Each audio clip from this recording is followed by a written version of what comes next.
Assalamualaikum warahmatullahi wabarakatuh, pemirsa Hasanah, gimana kabarnya? Semoga selalu dalam lindungan Allah Subhanahu wa taala.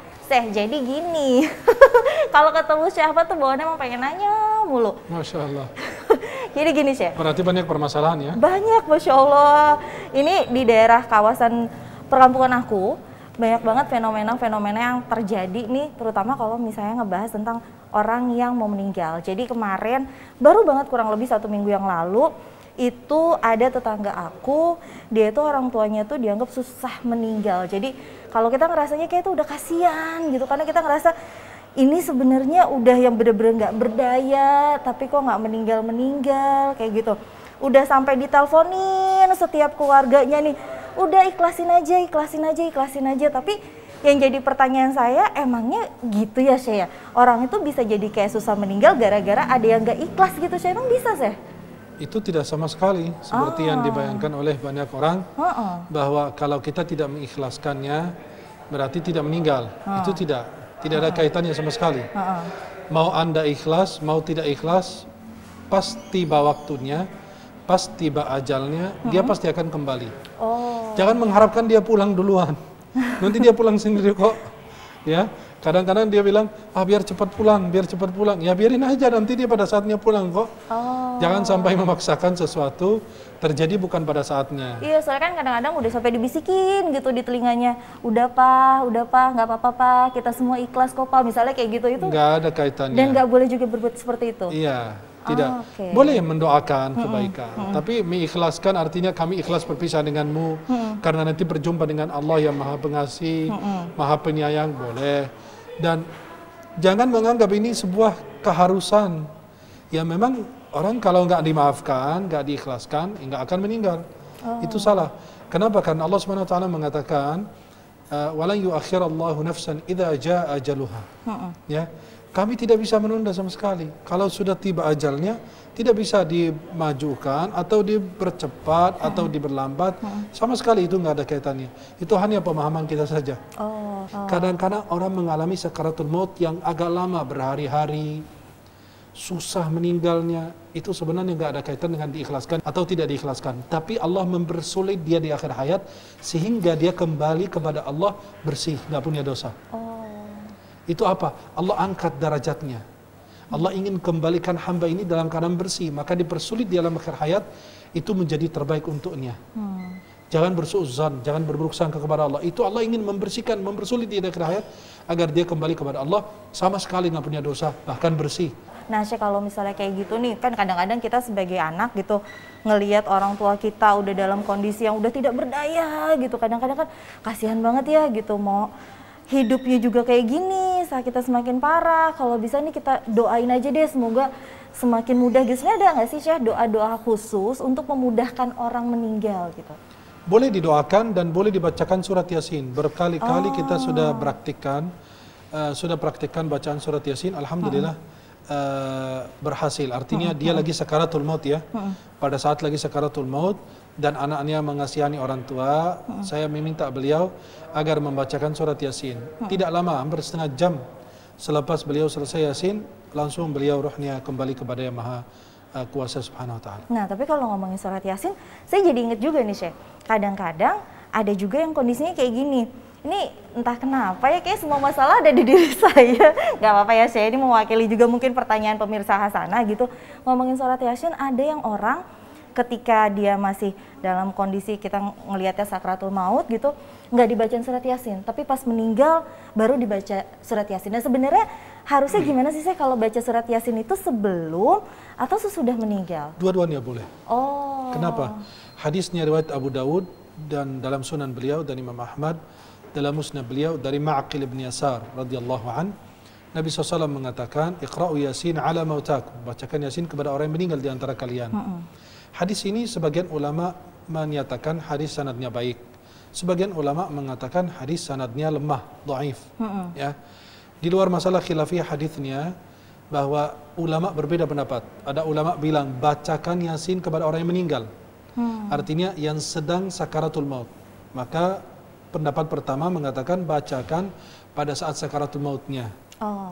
Pendapat kedua mengatakan tidak, kan Nabi menyebutkan mautakum, dia sudah meninggal, sudah wafat, rohnya sudah kembali ke Maha Kuasa. Maka boleh kita membacakan surat Yasin. Maka mereka berdalil boleh baca Yasin, boleh baca surat-surat Al-Quran yang lain dan dihibahkan, dihadiahkan pahalanya kepada orang yang meninggal. Oke, Masya Allah kalau kayak gitu. Nah, Syekh, ini tentang mentalkin. Mentalkin itu kan sebenarnya ada juga yang ini masih kayak fenomenanya, kalau saya nih sebagai orang awam tuh suka juga bingung gitu. Sebenarnya karena banyak yang terjadi kayak gini. Ada yang ditalkinnya dia pas lagi sakral maut gitu, dibisikin terus. Tapi ada juga ketika misalnya saya datang ke pemakaman, sudah dikuburkan, ditalkin. Nah, sebenarnya itu gimana sih, saya benar sih? Dua-duanya juga boleh. Oh. Gimana? Pertama, hadis riwayat Abu Dawud dalam salam beliau, Rasulullah bersabda, laqinu mautakum la ilaha illallah. Oke. Dalam riwayat lain, man kana akhiru kalamihi la ilaha illallah dakhala al-jannah. Barang siapa yang ucapan terakhirnya la ilaha illallah pasti masuk surga. Dan Nabi mengatakan, talqinkan, ya, laqinu mautakum, talqinkan orang yang menjelang sakaratul maut di antara kalian la ilaha illallah. Tapi tidak boleh kita maksakan, ayo ucapkan la ilaha illallah, baca, karena kamu lagi meninggal. Ya, keburu meninggal duluan. Ya, maka cuma kata ulama dibisikin di telinga dia, la ilaha illallah. Jangan maksa, karena dia dalam kondisi merasakan kesulitan. Ketika kita memaksa, takut dia benci dengan kalimat la ilaha illallah. Takut dia memberontak dengan kalimat itu. Maka ada etikannya, orang yang lagi sakaratul maut didampingi orang-orang saleh. Jangan orang-orang yang salah. Ya, apalagi penyanyi, ya, dangdut atau malah siapa, dinyanyikan. Dinyanyikan. Jangan.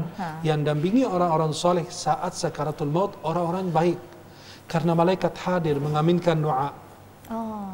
Ya, jangan orang-orang yang salah. Kesian orang kalau menjelang akhir hayat ditemani oleh orang-orang kafir. Seperti Abu Talib, pas lagi sakaratul maut, Nabi ngajak baca la ilaha illallah, di sekitarnya teman-temannya orang-orang kafir, jadi susah mengucapkan la ilaha illallah.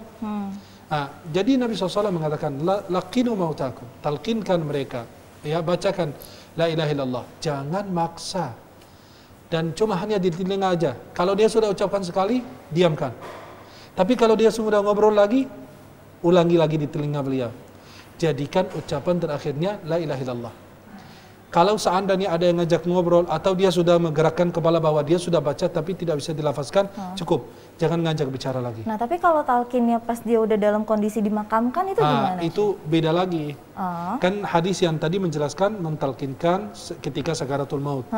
Biar ucapan terakhirnya la ilaha illallah. Biar dia keluar dari dunia, kalimat terakhir la ilaha illallah. Kemudian kalau kita sudah letakkan mayat dalam kubur, sebagian orang mentalkinkan lagi. Memang mereka ada dalilnya. Nah, ada hadis riwayat Imam Tabarani dan diriwayatkan dari Abu Umamah Al-Bahili. Nabi SAW mengajurkan kita untuk kalau orang jenazah sudah diletakkan, ya diingatkan tentang Allah, tentang Rasul, tentang umat Islam, tentang kiblat, tentang kitab Al-Quran, dan lain sebagainya. Nanti diingatkan, nanti ada malaikat, 2 malaikat akan mendudukimu, jangan kau takut sama mereka karena mereka adalah makhluk Allah, sebagaimana engkau adalah ciptaan Allah. Engkau harus meyakini bahwa Anda masuk ke dalam liang lahat saat ini adalah hak dan benar, surga adalah benar, neraka adalah benar, dan lain sebagainya. Mengingatkan, karena pada saat itu dia mau ditanya oleh para malaikat. Maka diingatkan kembali. Mudah-mudahan dengan hal tersebut itu dia ingat. Maka Nabi SAW ketika mengubur saudara atau sahabatnya, Nabi mengatakan, Is'alu li akhikum at-tathbita fa innahu la'ana yus'al.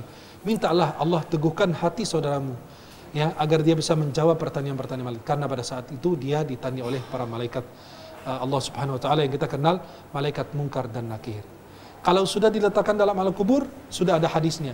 Tidak ada satupun ulama yang mengatakan dari salaf maupun khalaf mengatakan haram mentalkinkan mayat.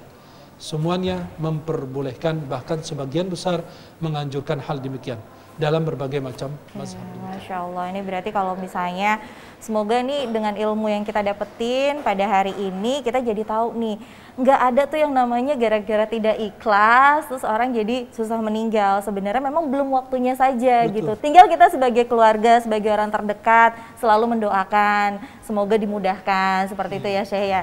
Saya mau bilang terima kasih untuk hari ini karena sudah menemani saya kembali, dan pemirsa Hasanah juga jangan lupa untuk terus menyaksikan program Hasanah di waktu dan jam yang sama. Saya Reni Risti pamit undur diri. Wassalamualaikum warahmatullahi wabarakatuh.